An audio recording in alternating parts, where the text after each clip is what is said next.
Hello, നമസ്കാരം. ജോസ് കാച്ചപ്പള്ളി ഷോയിലേക്ക് സ്വാഗതം. പണ്ട് കാലത്ത് ചുമട് താങ്ങികൾ ഉണ്ടായിരുന്നു. ഒരു പ്രത്യേകതരം കല്ല് വളരെ ഉയരത്തിൽ വെച്ചിട്ട് അതിൻ്റെ അടിയിൽ അതിനെ താങ്ങി നിർത്താൻ ആവശ്യമായ പ്രത്യേക സംവിധാനങ്ങൾ, ഒരുപക്ഷെ കല്ലുകൾ അടുക്കി വച്ചിട്ടാകാം, അങ്ങനെയുള്ള ഒരു സംവിധാനം ഉണ്ടായിരുന്നു. കാരണം അന്ന് ഇന്നത്തെ പോലെ ഓട്ടോറിക്ഷകളോ അല്ലെങ്കിൽ ചുമട്ടുകാരോ ഒന്നും ഇല്ലാതിരുന്ന ഒരു കാലഘട്ടത്തിൽ, ഒരുപാട് യാത്രാ സൗകര്യങ്ങളില്ലാതിരുന്ന ഒരു കാലഘട്ടത്തിൽ മനുഷ്യർ തലച്ചുമടായിട്ടാണ് സാധനങ്ങൾ കൊണ്ടുപോയിരുന്നത്.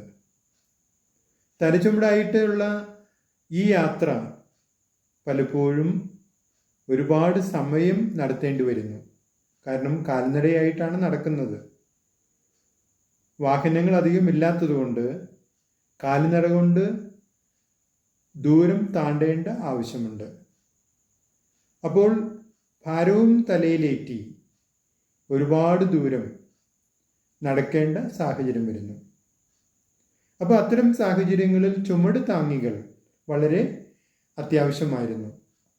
അതുകൊണ്ട് തന്നെ ഉയരത്തിൽ സ്ഥാപിച്ചിരിക്കുന്ന ഈ കല്ലുകളിൽ ഭാരം ഇറക്കി വയ്ക്കുന്ന ഒരു രീതി, ഒരു സമ്പ്രദായം അന്നത്തെ കാലത്തുണ്ടായിരുന്നു.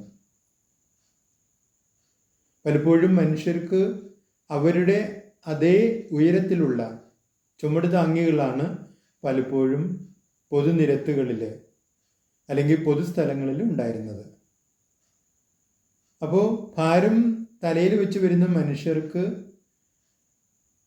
ഒന്ന് റെസ്റ്റ് ചെയ്യണം, ഒന്ന് വിശ്രമിക്കണം എന്ന് തോന്നുമ്പോൾ, അല്ലെങ്കിൽ അവർ ആ ഭാരം കൊണ്ട് മടുത്തു പോകുമ്പോൾ, അവർ അല്പസമയത്തേക്ക് അവരുടെ ഭാരം ആ കല്ലുകളിൽ, ആ ചുമട് താങ്ങികളിൽ വെച്ചിട്ട് അവർ ഒന്ന് വിശ്രമിക്കും. വീണ്ടും അതെടുത്തിട്ട് അവർ യാത്ര തുടരും. ഇന്ന് ചുമട്ടുകാർ, അതുപോലെ തന്നെ ഓട്ടോറിക്ഷ, പലതരത്തിലുള്ള വാഹനങ്ങൾ, ലോറികൾ, കണ്ടെയ്നറുകൾ, ഇതെല്ലാം സുലഭമായതുകൊണ്ട് ഇത്തരം ചുമട് താങ്ങികളുടെ ആവശ്യമില്ല. അതുകൊണ്ട് തന്നെ ചുമട് താങ്ങികൾ എവിടെയും കാണാനുമില്ല. എന്നാൽ മനുഷ്യർ മറ്റൊരു ഭാരം വഹിച്ചുകൊണ്ട് നടന്നു പോകുന്നുണ്ട്. അത് അവരുടെ മനസ്സിൻ്റെ ഭാരമാണ്. അപ്പോൾ ഒഴിച്ചുകൂടാൻ വയ്യാത്ത മനസ്സിൻ്റെ ഈ ഭാരം കൊണ്ട് പോകുമ്പോൾ മനസ്സിന് ഒരു ചുമട് താങ്ങി അല്ലെങ്കിൽ ചുമട് താങ്ങികൾ ആവശ്യമാണ്. കാരണം 24 മണിക്കൂറും ജീവിതകാലം മുഴുവനും ഭാരപ്പെട്ട മനസ്സും കൊണ്ട്, ഭാരമുള്ള മനസ്സും കൊണ്ട് പോകുമ്പോൾ ഇടയ്ക്ക് ഒന്ന് വിശ്രമിക്കണമെങ്കിൽ അവർക്ക് ചുമട് താങ്ങികൾ ആവശ്യമാണ്. ആധുനിക കാലത്തും ചുമട് താങ്ങികളുണ്ട്. ഇപ്പോൾ കൗൺസിലിംഗ് എന്ന് പറയുന്നത് ഒരു ചുമട് താങ്ങിയാണ്. കുറച്ചു നേരത്തേക്കെങ്കിലും അവനവൻ്റെ മനസ്സിൻ്റെ ഭാരം ഒന്ന് ഇറക്കി വയ്ക്കുക. അതുപോലെ തന്നെ ചില മതങ്ങളിലെ ചില പ്രത്യേക ശുശ്രൂഷകൾ, ഉദാഹരണത്തിന് കുമ്പസാരം എന്ന് പറയുന്ന ഒരു പ്രത്യേക ശുശ്രൂഷ, അത് ഒരു ചുമട് താങ്ങിയാണ്.